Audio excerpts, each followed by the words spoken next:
தனியார் தொலைக்காட்சி சார்பாக நேற்று மாலை எழும்பூரில் உள்ள அரங்கில் மக்கள் சபை நிகழ்ச்சி ஒளிப்பதிவு நடைபெற்றது. நாஞ்சில் சம்பத், இடும்பாவனம் கார்த்தி, எஸ்.ஜி. சூர்யா ஆகியோர் பேசினார்கள்.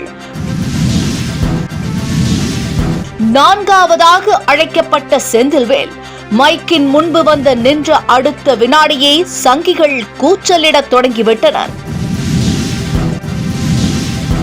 முதலில் பேட்டியம் என்று கத்தினார்கள்.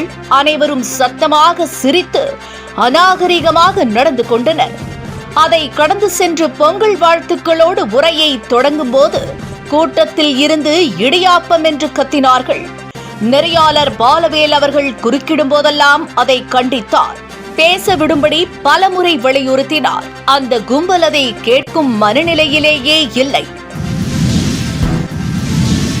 கீழிருந்து மேடையை நோக்கி கெட்ட வார்த்தையை சொல்லிவிட்டு தமிழ்நாட்டை பற்றி பேசடா என்றும் கூச்சலிட்டனர். திராவிட இயக்கத்தை தோழர்கள் வரும் முன்னரே அரங்கை இந்த கூட்டம் நிரப்பிவிட்டதால் தோழர்கள் வெளியே அமர்ந்து இவற்றை திரையில் பார்த்து கொண்டிருந்தனர். நெறியாளர் பாஜகவினரிடம் நீங்கள் இப்படி பேசுவது சரியில்லை என்று கண்டிக்கும் வீடியோவும், அதனைத் தொடர்ந்து மிகுந்த மன காயத்தோடு அங்கிருந்து வெளியேறும் வீடியோவும் வெளியாகி இருக்கிறது.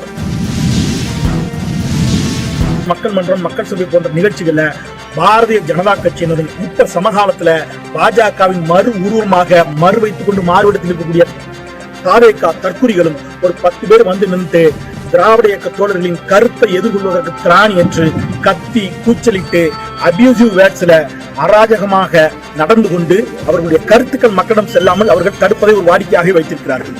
பல்வேறு பணிகளுக்கு மத்தியில் திராவிட முன்னேற்ற கழக தோழர்கள், திராவிட இயக்க தோழர்கள் இந்த அரங்கிற்கு வருகின்ற பொழுது அவர்கள் இடமின்றி வெளியில் இருக்கக்கூடிய ஒரு நிலை ஏற்படுகிறது. இன்றைக்கு இந்த நிகழ்ச்சி, இந்த பொங்கல் சிறப்பு நிகழ்ச்சி நீங்க பாக்குறீங்க, நூற்றுக்கணக்கான திராவிட முன்னேற்ற கழக தோழர்கள் பல மணி நேரமாக இடமின்றி வெளியில் இருக்கக்கூடிய ஒரு நிலைக்கு தள்ளப்பட்டிருக்கிறார்கள். இவர்கள் வெளியில சேர் போட்டு நாற்காலி போட்டு அமைதியாக இந்த நிகழ்ச்சியை பார்த்துக் கொண்டிருக்கிறார்கள். உள்ளே திராவிட முன்னேற்ற கழக தோழர்கள் யாரும் இல்லாத ஒரு நிலை ஏற்பட்ட போது நான் பேச தொடங்கியது, நான் கருத்துக்களை முன்வைக்க தொடங்கிய முதல் வார்த்தையிலேயே வணக்கம் கூட சொல்ல தொடங்குவதற்கு முன்பாக பாரதிய ஜனதா கட்சியினுடைய தற்குறி கூட்டம், அராஜக கூட்டம் மிக அநாகரிகமாக நடந்து கொள்ள தொடங்கினார்கள். ஒருமையில் என்னை வசைபாட தொடங்கினார்கள், திட்டத் தொடங்கினார்கள். நான் மிகுந்த பொறுமையோடு மீண்டும் மீண்டும் மீண்டும் மீண்டும் கண்டென்ட்டுக்குள்ள பேச முற்பட்டேன். என்னை தொடர்ந்து ஊடகங்களில் பார்க்கக்கூடிய தோழர்களுக்கு தெரியும், மிகுந்த கண்ணியத்தோடு பேசக்கூடியவன், யாரையும் உரிமையில பேச மாட்டேன், மரியாதை குறைவா பேச மாட்டேன், ஆதாரங்கள் இன்றி பேச மாட்டேன், தரவுகள் இன்றி பேச மாட்டேன்.